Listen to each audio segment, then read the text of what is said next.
बिस्मिल्लाहिर्रहमानिर्रहीम। अस्सलाम वालेकुम। उम्मीद है कि आप खैरियत से होंगे। आज हम आपके लिए एक बहुत ही दिलचस्प वीडियो लेकर हाजिर हुए हैं और इस वीडियो का मौजू है याजूज माजूज। नबी करीम सल्लल्लाहु अलैहि वसल्लम ने जब दावत का आगाज किया तो कुफार की सफों में तशवीश की लहर दौड़ गई। उन्होंने फैसला किया कि वो मोहम्मद मुस्तफ़ा सल्लल्लाहु अलैहि वसल्लम से ज़माना माजी के मुतालिक कुछ सवाल करेंगे और अगर वो उनका जवाब न दे पाए तो इनकी नाकामी सारे अरब में मशहूर हो जाएगी। उन्होंने नबी करीम सल्लल्लाहु अलैहि वसल्लम की खिदमत में हाजिर होकर उनसे सवाल अर्ज किया कि जुल्करनैन कौन था और उनसे मुतालिक वाकयात का पूछा। इसके जवाब में अल्लाह ने वही नाजिल फरमाई और नबी करीम सल्लल्लाहु अलैहि वसल्लम को सूरह कहफ के जरिए जवाब बताए। तर्जुमा: और ये लोग तुमसे जुल्करनैन के बारे में पूछते हैं, कह दो कि मैं इनका कुछ हाल तुम्हें पढ़कर सुनाता हूँ। इस रुकू में जुल्करनैन के बारे में यहूदे मदीना के सवाल का जवाब दिया गया है। 20वीं सदी के आगाज तक अक्सर मुफस्सरीन जुल्करनैन से नावाकिफ थे। चुनाचे 1300 साल तक आमतौर पर सिकंदर आजम को ही जुल्करनैन समझा जाता रहा। इसकी वजह यह थी कि कुरान में जुल्करनैन की फतूहात का जिक्र जिस अंदाज में हुआ है, ये अंदाज सिकंदर आजम की फतूहात से मिलता जुलता है। लेकिन हकीकत यह है कि जुल्करनैन की सीरत का वो नक्शा जो कुरान ने पेश किया है उसकी सिकंदर आजम की सीरत के साथ सिरे से कोई मुनासबत ही नहीं। सिकंदर जुल्करनैन एक अजीम फातेह था, तौहीद और आखिरत पर ईमान रखता था, अदल इंसाफ करने वाला फयाज हुक्मरान था। जुल्करनैन ईरानी फरमारवा था जिसका उरूज 539 कब्ल मसीह के करीब शुरू हुआ। उसने चंद सालों में मीडिया, लजबाल और लीडिया एशिया कुचक की सल्तनतों को फतह करने के बाद 539 कब्ल मसीह में बाबुल भी फतह कर लिया, जिसके बाद कोई ताकत उसके रास्ते में मज़ाहिम नहीं रही। इसकी फतूहात का सिलसिला सिंध और मौजूदा तुर्किस्तान से लेकर एक तरफ मिस्र और लीबिया तक और दूसरी तरफ थ्रेस और मकदूनिया तक वसी हो गया और शुमाल में इसकी सल्तनत कफकास और ख्वारज़म तक फैल गई। उस वक्त की पूरी मुहज्जिब दुनिया उसके ताबे फरमान थी। बहरहाल जदीद तहकीक से मालूम हुआ कि जुल्करनैन कदीम ईरान के बादशाह केखोरस या साइरस का लक़ब था। ये उस जमाने की बात है जब ईरान के इलाके में दो अलग अलग खुद मुख्तार ममलिकतें कायम थे। एक का नाम पारस था जिससे फारस लफ्ज बना है और दूसरे का नाम मादा था। केखोरस या साइरस ने इन दोनों ममलिकतों को मिलाकर एक मुल्क बना दिया और यूं सल्तनत ईरान के सुनहरे दौर का आगाज हुआ। दो ममलिकतों के फरमारवा होने की अलामत के तौर पर उसने अपने ताज में दो सींग लगा रखे थे और इस तरह इसका लक़ब जुल्करनैन यानी दो सींगों वाला पड़ गया। आयत 83। और ये लोग आपसे जुल्करनैन के बारे में पूछते हैं, आप कहिए कि अभी मैं आप लोगों को इसका हाल बताता हूँ। जुल्करनैन के बारे में जदीद तहकीक को अहले इल्म के हल्के में मुतारिफ कराने का सहरा मौलाना अब्दुल कलाम आजाद के सर है। उन्होंने अपनी तफसीर तर्जमानुल कुरान में इस मौजू पर बहुत तफसील से बहस की है और साबित किया है कि कदीम ईरान का बादशाह केखोरस या साइरस ही जुल्करनैन था। मौलाना अब्दुल कलाम आजाद की तहकीक की बुनियाद इन मालूमात पर है जो शहनशाह ईरान रजा शाह पहलवी के दौर में एक खुदाई के दौरान दस्तयाब हुई थी। उस खुदाई के दौरान इस अजीम फातेह बादशाह का एक मुजस्समा भी दरियाफ्त हुआ था और मकबरा भी। इस खुदाई से मिलने वाली मालूमात की बुनियाद पर रजा शाह पहलवी ने इसकी 2500 साला बरसी मनाने का खुसूसी एहतमाम किया था। दरियाफ्त शुदा मुजस्समे के सर पर जो ताज था उसमें दो सींग भी मौजूद थे, जिससे ये साबित हो गया कि ईरान का यही बादशाह केखोरस या साइरस था जो तारीख में जुल्करनैन के लक़ब से मशहूर है। अब सवाल ये पैदा होता है कि यहूदियों ने खुसूसी तौर पर यह सवाल क्यों पूछा था और जुल्करनैन की शख्सियत में इनकी इस दिलचस्पी का सबब क्या था। इस सवाल का जवाब हमें बनी इसराइल की तारीख से मिलता है। जब 57 कबल मसीह के लगभग इराक के बादशाह बख्त नसर ने फलस्तीन पर हमला करके यरूशलेम को तबाह किया तो इस शहर की अक्सरियत को तहतीक कर दिया गया और जिंदा बच जाने वालों को वो अपनी फौज के साथ बाबुल ले गया, जहां ये लोग 150 साल तक असीरी की हालत में रहे।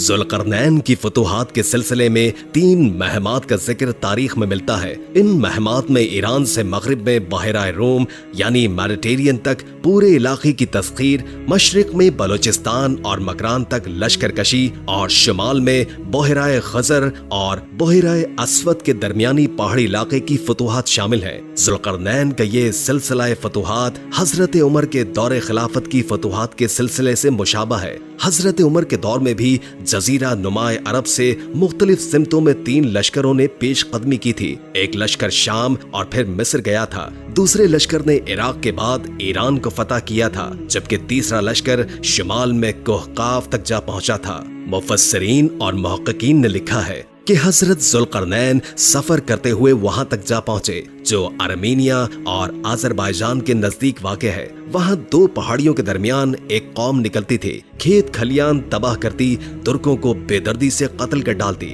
और गुलाम बनाकर ले जाती थी। वहां के लोगों ने हजरत जुल्करनैन से दरखास्त की कि हम आपको कुछ रकम जमा करा दें ताकि आप हमारे और उनके दरमियान कोई रुकावट बना दें। ये याजूज और माजूज थे। कुरान मजीद में इसका जिक्र यूं आता है, उन्होंने कहा, ए जुल्करनैन, याजूज और माजूज इस जमीन में फसाद फैलाने वाले लोग हैं, तो क्या हम आपको कुछ माल की पेशकश कर सकते हैं जिसके बदले आप हमारे और उनके दरमियान कोई दीवार बना दें? इस पर हजरत जुल्करनैन ने जवाब दिया, अल्लाह ने मुझे जो इक़्तिदार अता फरमाया है वही मेरे लिए बेहतर है, लिहाजा तुम लोग बाएं पांव की ताकत से मेरी मदद करो तो मैं तुम्हारे और उनके दरमियान एक मजबूत दीवार बना दूंगा।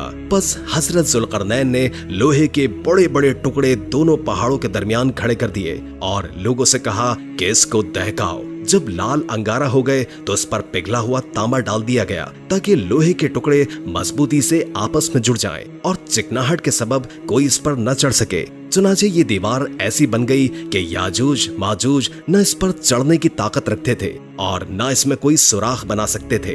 बयान किया जाता है कि इसकी लंबाई 50 मील, ऊंचाई 290 फीट और चौड़ाई 10 फीट है। याजूज माजूज के बारे में तरह तरह की अजीब कहानियां मशहूर हैं, जो पढ़कर लगता है कि ये सब कयासी बातें हैं। एक रिवायत में है कि जहां जमीन की हद खत्म होती है वहां पहाड़ों की एक जानिब याजूज माजूज की कौम आबाद है और दूसरी जानिब एक आबिदो जाहिद कौम आबाद है। उस कौम में बड़े दाना और हकीम भी मौजूद हैं। ये पहाड़ इतने बुलंद थे कि इनको उबूर करना मुश्किल था। पहाड़ों के दरमियान कुछ हिस्सा मैदानी था। उस रास्ते से याजूज माजूज आकर नेक लोगों पर हमलावर होते थे और लूट मार करके वापस चले जाते थे। जुल्करनैन ने बस्ती के नेक लोगों को नसीहत की और उन्हें अल्लाह के अहकामात सुनाए। लोगों ने बादशाह की खिदमत में हाजिर होकर याजूज माजूज के जुल्म सितम की शिकायत की और बादशाह से मदद के ख्वास्तगार हुए।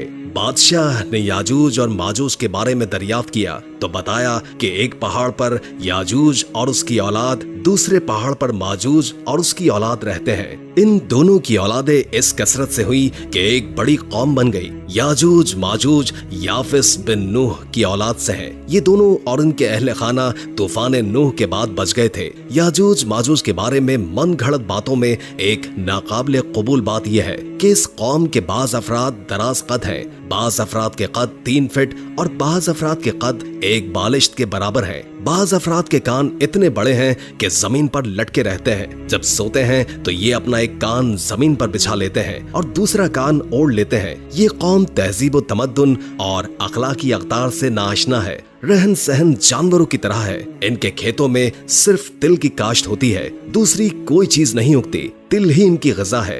वो लोग अनसिविलाइज्ड हैं, खुदा को न जानते हैं न मानते हैं। याजूज माजूज के बारे में जुल्म सितम की दास्तान सुनकर सिकंदर जुल्करनैन ने इन दोनों पहाड़ों के दरमियान दीवार बनाने के अहकामात जारी कर दिए। चुनाचे लोहे की बड़ी बड़ी शीटें जोड़कर एक दूसरे के ऊपर रखकर इन्हें दोनों पहाड़ों की वैली में रख दिया गया और लोहे की चादरों को तेज आग से सुर्ख करके इन पर सीसा पिघलाकर डाल दिया गया। यूं एक अजीम शान दीवार, जिसे सद सिकंदरी का नाम दिया गया, तैयार हो गई। फिर उसने एक और मुहिम का सामान किया, यहाँ तक कि जब दो पहाड़ों के दरमियान पहुंचा तो उसे उसके पास एक कौम मिली जो मुश्किल से ही कोई बात समझती थी। उन लोगों ने कहा कि ए ज़ुल्क़रनैन, याजूज और माजूज इस सरजमीन पर फसाद फैलाते हैं, क्या हम तुझे कोई टैक्स इस काम के लिए दें कि तू इनके और हमारे दरमियान एक बंद तामीर कर दे। उसने कहा कि जो कुछ मेरे रब ने मुझे दे रखा है वो बहुत है, तुम बस मेहनत से मेरी मदद करो, मैं तुम्हारे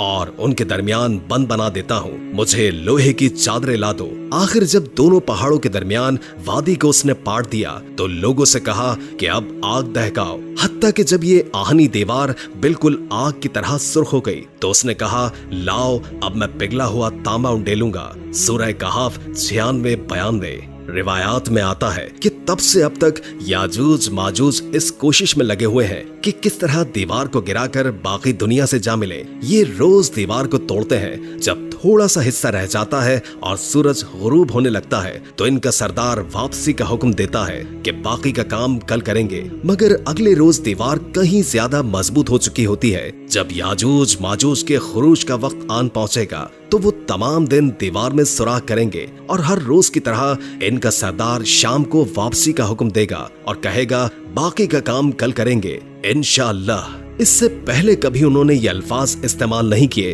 इन अल्फाज की बरकत से दूसरे रोज दीवार को वैसा ही पाएंगे जैसा छोड़कर गए थे। इंतहाई पुरजोश होकर दीवार गिरा देंगे और जमीन पर फसाद फैलाते जाएंगे। जहां से गुजरेंगे तबाही फैलाएंगे। मखलूक खुदा को अपने शर व फसाद का निशाना बनाएंगे। इनका फैला गिरोह जब भागता हुआ झील तबरिया से गुजरेगा तो सही मुस्लिम के मुताबिक वो सारा पानी पी जाएंगे। जब आखिरी गिरोह वहां पहुंचेगा तो कहेगा, यहाँ कभी पानी हुआ करता था। बहरे तिबरिया इसराइल में ताजा पानी की सबसे बड़ी झील है। इसका जिक्र तौरात और इंजील में भी आया है। हजरत ईसा अलैहिस्सलाम ने बड़ा हिस्सा इसी झील के साहिल पर गुजारा। यहाँ से कत्ल व गारत करते हुए याजूज माजूज बैतुल मुकद्दस तक पहुँचेंगे और ऐलान करेंगे कि जमीन पर हमारा कब्जा हो चुका, अब हम आसमानों पर भी कब्जा करेंगे और आसमान की तरफ तीर फेंकेंगे जो खून आलूद होकर वापस आएंगे। उनका कोई मुकाबला नहीं कर पाएगा। हजरत ईसा अल्लाह के हुक्म से मुसलमानों को लेकर कोहे तूर पर पनाह लेंगे और आम लोग महफूज मकामात पर बंद होकर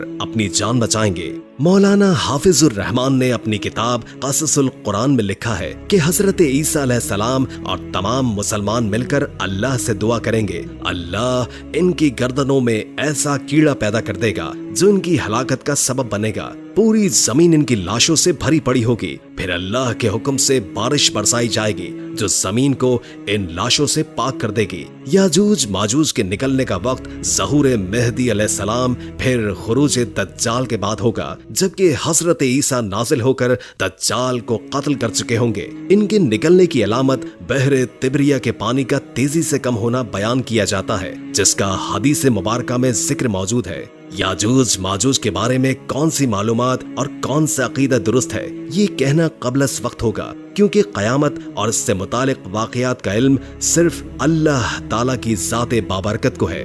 वीडियो अच्छी लगे तो हमारे चैनल को लाइक करके सब्सक्राइब जरूर कीजिएगा। नई वीडियो के साथ जल्द हाजिर होंगे। अभी हमें इजाजत दीजिए। अल्लाह हाफिज।